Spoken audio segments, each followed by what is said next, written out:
भास्करपारा कोल परियोजना के जन सुनवाई में ग्रामीणों ने किया विरोध। सूरजपुर जिले के भैयाथान ब्लॉक में प्रस्तावित भास्करपारा कोल परियोजना के लिए आज पर्यावरण स्वीकृति के लिए जन सुनवाई का आयोजन किया गया था, जहां जन सुनवाई के दौरान ग्रामीणों ने इस परियोजना का भारी विरोध किया। दरअसल भास्करपारा समेत आधा दर्जन गांव के 932 हेक्टेयर में प्रकाश इंडस्ट्रीज लिमिटेड की खुली कोयला खदान प्रस्तावित है, जहां इस क्षेत्र के जनप्रतिनिधियों और ग्रामीणों के द्वारा शुरू से ही इस परियोजना का विरोध किया जा रहा है। जहां ग्रामीणों का आरोप है कि इस कोल परियोजना से क्षेत्र और पर्यावरण का बड़ा नुकसान होगा, वही क्षेत्रवासियों के द्वारा पर्यावरण और क्षेत्र के विकास में अवरोध पैदा करने वाले परियोजना को नहीं खुलने देने के लिए आंदोलन से लेकर हर तरह के प्रयास करते नजर आ रहे हैं। ऐसे में जनसुनवाई के दौरान हजारों की तादाद में ग्रामीणों ने जमकर विरोध प्रदर्शन किया। वही प्रदर्शनकारियों का कहना है कि इस परियोजना के कारण भारी संख्या में वृक्षों की कटाई होगी, जल स्रोत का संकट गहराएगा, जिससे सैकड़ों गाँव सिंचाई के लिए प्रभावित होंगे। ग्रामीणों का कहना था कि पंचायतों को दी जाने वाली पर्यावरणीय आकलन रिपोर्ट क्षेत्रीय भाषा छत्तीसगढ़ी व हिंदी के बजाय अंग्रेजी में थी। इसका भी विरोध ग्रामीणों ने किया। वही प्रशासनिक दबाव के बीच जन सुनवाई चलता रहा, जहां कोल परियोजना के डायरेक्टर ने बताया कि जन सुनवाई में ग्रामीणों की समस्याओं को सुना गया है और उनकी समस्याओं का निराकरण किया जाएगा।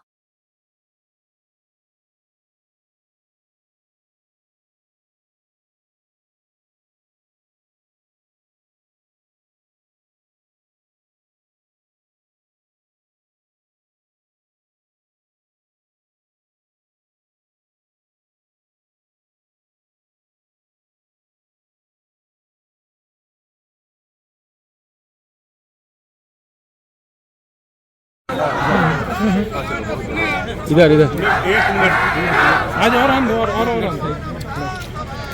ठीक है भाई साहब को भी आना चाहिए। हाँ और भी और कोई आ रहा है ठीक है चलो ठीक है। चाहे हमारे गांव के लोग इसके बारे में जान ही नहीं रहे हैं।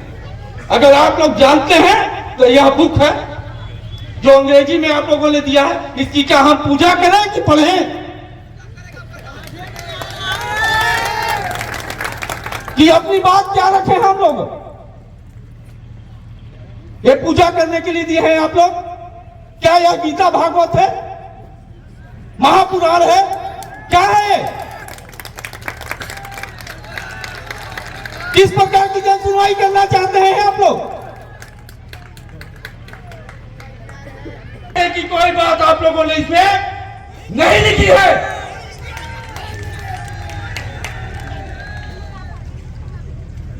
इसलिए मेरा आपसे सर्वप्रथम तो यह निवेदन है, आगे मैं अपनी बात रखूंगा, लेकिन आप लोगों से निवेदन है कि इस जन सुनवाई को तत्काल निरस्त किया जाए और इन बुकों को 3 भाषा में छाप के दिया जाए, उसके बाद आगे बात किया जाए। अन्यथा आज तो जनता अगर 1000 की संख्या में आई है तो आगे 10,000 की संख्या में आएगी। जनता को कोई रोक नहीं सकता, वो अपनी बात रखेगा। अगर इन बुकों के आप लोगों की आवश्यकता है तो ये बुक आप लोग रखिए, हमको इन बुकों की आवश्यकता नहीं है। पढ़ रहा था तो इस क्षेत्र का जो पर्यावरण है वो बताया गया है कि इतना शुद्ध है, इतना शुद्ध और साफ है कि यहाँ अगर सभी पेड़ काट दिए जाएंगे तो भी पर्यावरण में कोई दिक्कत नहीं होगी। यह जन सुनवाई चल रहा है, किस तरह का विरोध कर रहे हैं आप? हम अपने पंचायत से ग्राम सभा में मतलब बोले तो प्रस्ताव दिए हैं कि यहाँ कोल माइन खदान नहीं खुलना चाहिए, और हम लोग हमारे जितने भी ग्रामवासी हैं, हमारे जितने भी भाई बहन हैं, सभी का मन है, विचार बनाए के बोले हैं कि वहाँ हम खदान नहीं खुलने देंगे, क्योंकि हमारे पूरा गांव पूरा मतलब कि जमीन खदान पूरा प्रदूषित हो जाएगा। इसलिए हम लोग खदान खुलने के लिए अनुमति नहीं देते हैं। इस जन सुनवाई का पूरे ग्रामीणों का और पूरे प्रभावित क्षेत्र के सभी ग्रामीणों का विरोध है, क्योंकि यह जन सुनवाई का स्थल ही इन कंपनियों के द्वारा गलत जगह चयन किया गया है और इस प्रकाश इंडस्ट्री के नियत और नीति में ही खोट है, क्योंकि जो यह जन सुनवाई का स्थल है यह प्रभावित गांव से 10 किलोमीटर दूर है, जिससे वहां की जनता को इस स्थल तक आने में काफ़ी परेशानियों का सामना करना पड़ा। फिर भी हजारों की संख्या में जनता आकर इस जन सुनवाई का विरोध कर रही है। आपने क्या क्या आपत्ति दर्ज कराई है जन सुनवाई की? इस जन सुनवाई में हमने मूलतः आपत्ति दर्ज कराई है कि इस परियोजना के कारण जो दो बांध हैं और सैकड़ों डबरी और तालाब हैं, उनका अस्तित्व ही खत्म हो जाएगा। और ये जो प्रभावित क्षेत्र है, इसमें जो वन संपदा है, औषधि पौधे हैं, जो पर्यावरण है, वह सब समाप्त हो जाएंगे। इन बिंदुओं के साथ हम सभी ने विरोध दर्ज कराया है। एक बुक भी इनके द्वारा छापी गई है जो अंग्रेजी में है, यहाँ पे आदिवासी क्षेत्र के लोग हैं। उस बुक को लेकर ही हम लोगों ने पहले सर्वप्रथम विरोध दर्ज कराया कि आप जो ज्ञापन दिए थे, उस ज्ञापन में 3 भाषा का वर्णन किया गया था कि अंग्रेजी, हिंदी और क्षेत्रीय भाषा में आपको बुकलेट दिया जाएगा, जबकि इनके द्वारा सिर्फ एक भाषा अंग्रेजी में बुकलेट दिया जाना इनकी नीयत को स्पष्ट करता है। ये चाहते हैं कि गांव वाले कुछ भी ना समझें, कुछ भी ना पढ़ पाएँ और ना विरोध कर पाएँ। लेकिन फिर भी गांव में कुछ लोग जानकार हैं, उनके द्वारा उसको कुछ अवलोकन करके कुछ बिंदु बताए गए, जिसमें यह बताए हैं कि यहाँ का इस 10 किलोमीटर के क्षेत्र में कोई भी कोल माइंस या कोई भी परियोजना नहीं है, जबकि इस 10 किलोमीटर क्षेत्र में पांडवपारा और झिलमिली 2 कोयला खदान हैं, जिनका प्रदूषण इस क्षेत्र में यहाँ के क्षेत्रवासी झेल रहे हैं। और ये पुनः यह प्रकाश इंडस्ट्री के आके इस पर्यावरण को समाप्त करने का इनकी मंशा है। क्या लगता है कि प्रशासन के पूरे दबाव में ये जो जन सुनवाई चल रही है, ऐसा लग रहा है? पुलिस व्यवस्था काफ़ी टाइट यहाँ पर दिख रही है। या पुलिस व्यवस्था करें या कुछ भी करें, जनता डरने वाली नहीं है। ये कितनों भी कुछ कर लें, लेकिन जनता अपना हक, अपना अधिकार के लिए लड़ने के लिए सजग और जागरूक है और अपने हक अधिकार के लिए सतत लड़ती रहेगी। और इन जनताओं के साथ मैं भी स्वयं खड़ा होकर सदा इनका साथ देता रहूँगा। इनके कंधे से कंधा, इनके कदम से कदम मिला के इस लड़ाई को हम लोग लड़ेंगे और किसी भी तरीके से यहाँ पे माइंस डलने नहीं देंगे। डॉक्टर प्रकाश इंडस्ट्रीज इस परियोजना का इंचार्ज हूँ और आज की जन सुनवाई पर्यावरण स्वीकृत हेतु आहूत की गई थी।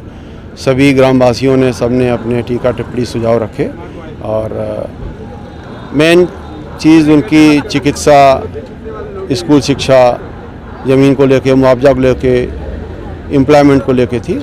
उसको हमने अपने लास्ट के उसमें संक्षेप में बताया और विस्तृत जानकारी जैसे जिसका जो आया वो सब क्षेत्राधिकारी हमको देगा, हम उसका लिखित में जवाब भी वहाँ पे देंगे और सबके साथ मिलकर काम करेंगे, अच्छे से खदान खोलेंगे। देखा गया कि लगभग जन सुनवाई में आए 75% लोग विरोध में नजर आए, तो किस तरह से मैनेज करेंगे आप लोग इसको? नहीं, उनके जो सुझाव हैं, जो टीका टिप्पणी, उसका हम जवाब देंगे और उनकी जो तकलीफ़ें हैं उनको हम सुनेंगे, उनका समाधान करने की कोशिश करेंगे। जमीन को लेके बहुत सारी प्रॉब्लम है, इनको जमीन बंजर हो जाएगा, तो क्या नहीं, जमीन क्यों बंजर हो जाएगी? मांगे रखी थी कलेक्टर के समय, हम लोगों ने खबर भी बनाई थी इसकी, तो किस तरह से इसको जमीन बंजर होने का मेरे को समझ में नहीं आता, कैसे जमीन बंजर हो जाएगी, क्यों हो जाएगी जमीन बंजर?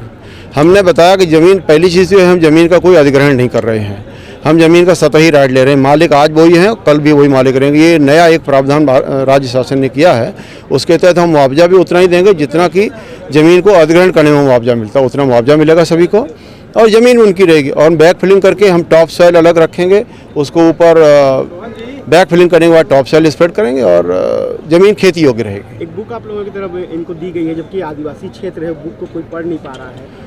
ये कोई प्लानिंग नहीं थी? नहीं, ऐसा नहीं है, ये गलत बात है। जो बताया गया कि बुक हमने दी है, अंग्रेजी में दी है।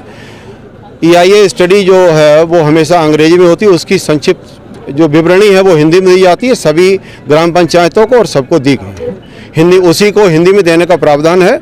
EIA स्टडी को अंग्रेजी में देने का नियम नहीं है। ग्राम पंचायत के सरपंच भी इसका विरोध कर रहे हैं, बोल रहे हैं कि हमने उनको, मैं आपकी बात से सहमत हूँ, पर हमने उनको उस EIA स्टडी की संक्षिप्त विवरण करीब 10 पेज का हिंदी में बना के सारे ग्राम पंचायतों को दिया है। आज क्या निष्कर्ष निकला ये बताइए?